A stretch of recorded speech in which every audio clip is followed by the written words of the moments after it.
Hello, friends, and welcome back to r/IDontWorkHereLady. And today we have a few more stories from this topic. And in this episode, you'll see the first story is about a guy who doesn't know what personal space is on public transport. The second story is about a lady who demanded tickets to a movie that hasn't been released yet. And the third story, the incident at Costco. So I hope you've already subscribed to the channel so you don't miss any new videos, and let's get started. No, I'm really not a nurse, I promise. While I was a massage student, my school uniform consisted of light blue scrubs with the school's logo printed on the chest, the same ones that most doctors or nurses wear. I also was unfortunate enough to have to take the bus for a good chunk of a semester. One day, as I was riding home after a draining day of finals, this large example of humanity strolls onto the bus, zeroes in on me, and beelines to sit next to me on an otherwise empty bus. Normally, not an issue.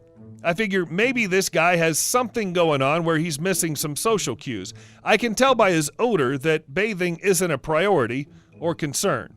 Good God, that smell still haunts me. I just turned my music up a bit and moved to another seat. The guy moves to sit next to me again. This time he's got me blocked next to a window, so there's no escape. I console myself with the fact that it's only another 2 miles till my stop. The guy starts talking to me.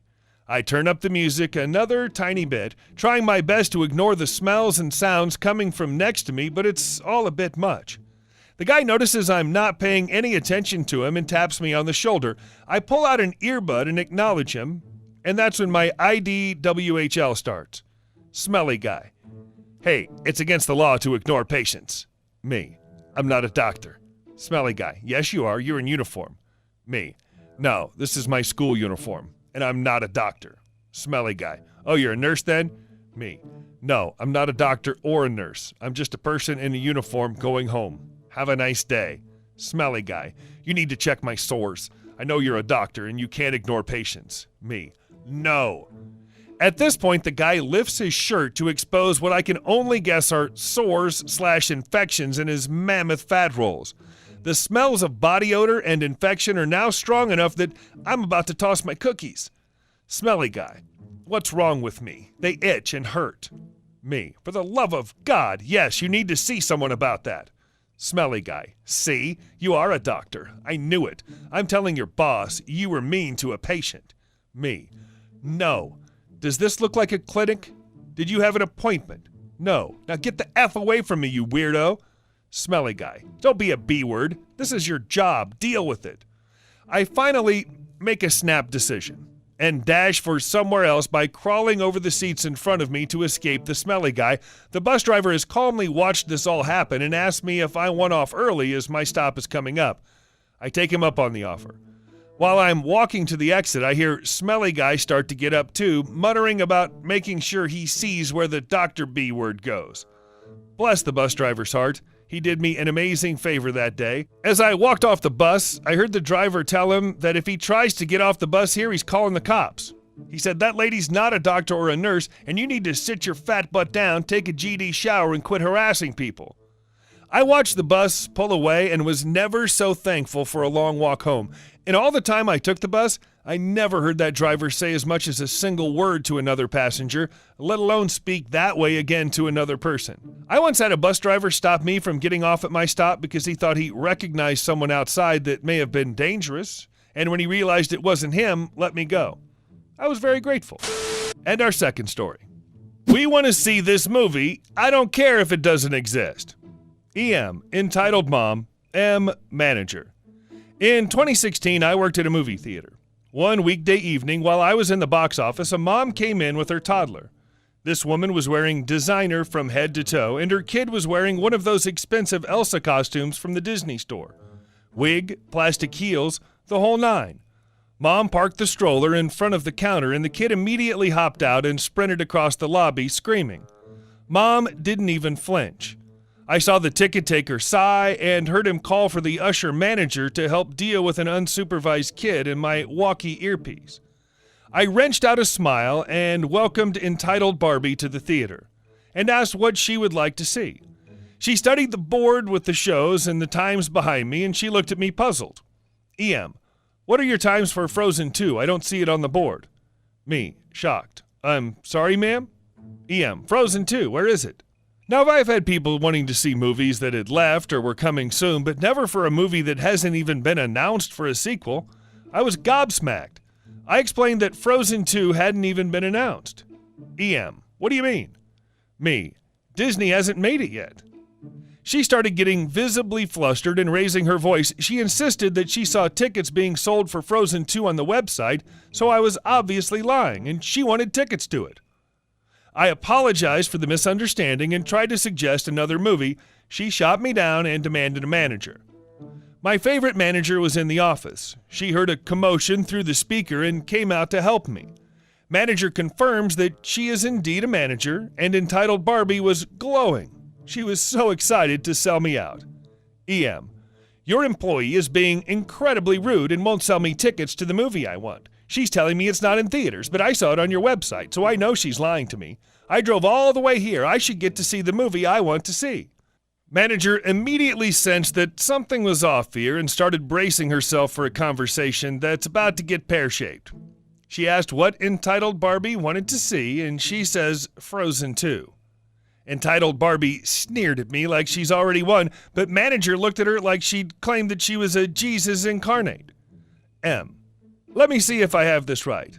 You saw a page where you could buy tickets to Frozen 2 on our website? EM, yes.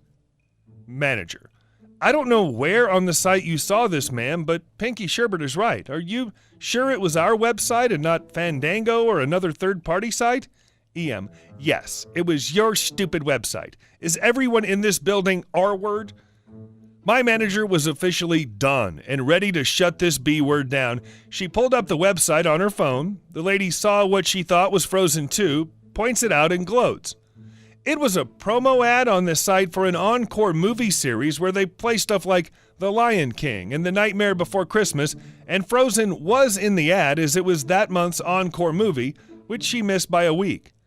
The ad was clear about what it was. She just saw the picture and didn't read the effing words on it. EM, this is outrageous. It's false advertising. If you don't have Frozen 2, why would you advertise it? Manager, ma'am, we didn't falsely advertise. I'm sorry you got confused by the website, but if you aren't going to buy a ticket, I think we're done here. EM, oh, we are far from done here. I want to speak to the owner of this theater. You better kiss your jobs goodbye. Manager, please leave the premises or I'm calling security. EM, I'm not going anywhere. Usher manager then taps her on the shoulder. He's been standing behind EM for about 5 minutes holding her toddler by the wrist. The kid is crying, writhing like a wild animal, and her costume is covered in garbage juice. She's just been caught trying to steal candy, so she knocked over a trash can and threw wet trash at guests and all over the lobby. Entitled Barbie freaks out about Usher manager abusing her kid, but Usher manager is having none of it. Security's called, Demon Woman and her spawn are banned from the premises, and we never see her again. Pulls you close. Listen here, I want you to go in that back room and write, direct, and produce Frozen 2 right now. And we're moving on to our third story. A man jabbed me in the chest with his finger at Costco. I'd just gotten off an 11-hour shift and needed to get some groceries after work. I picked up my boyfriend on the way to Costco, and away we went. We got most of the things we needed, and we were waiting in line.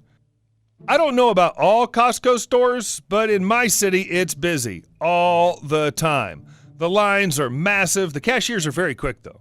I'm standing in line with my boyfriend when I remember I needed to get dry shampoo, and Costco is the only place that sells 3 cans of it for $20. It's an awesome deal, and for someone that works early shifts like me, it's a lifesaver. I didn't bring my purse inside and had my keys in my hand, so I just put them around my neck with a lanyard and told my boyfriend I'd be right back. I was wearing black pants, a black top, and a Pikachu lanyard around my neck. Costco employees don't necessarily have a uniform. I'm pretty sure they can wear whatever they want as long as they have a name tag. I'm walking towards the checkouts holding my dry shampoo, and a man walks directly in front of me, stopping. I did a classic Canadian smile and said, "Oh, sorry," and tried to get around him, but he stepped to the side and got back in front of me. RD equals rude dude. RD, can you tell me where the large jars of pickles are? Me. No, sorry, I'm really not sure. RD, what do you mean you're not sure? Where are they? He raised his voice, and I was immediately in defense mode. Me, wanting to get out of the situation as fast as possible. I don't work here. I don't know where they are. I'm sorry. I tried to get around him, and he stepped in front of me again. RD, who is your manager? This is when he poked the center of my chest with his sausage finger. I immediately stepped back and gave him the dirtiest look I could give to anyone. RD, I need to talk to your manager now. Where is he? You're very rude.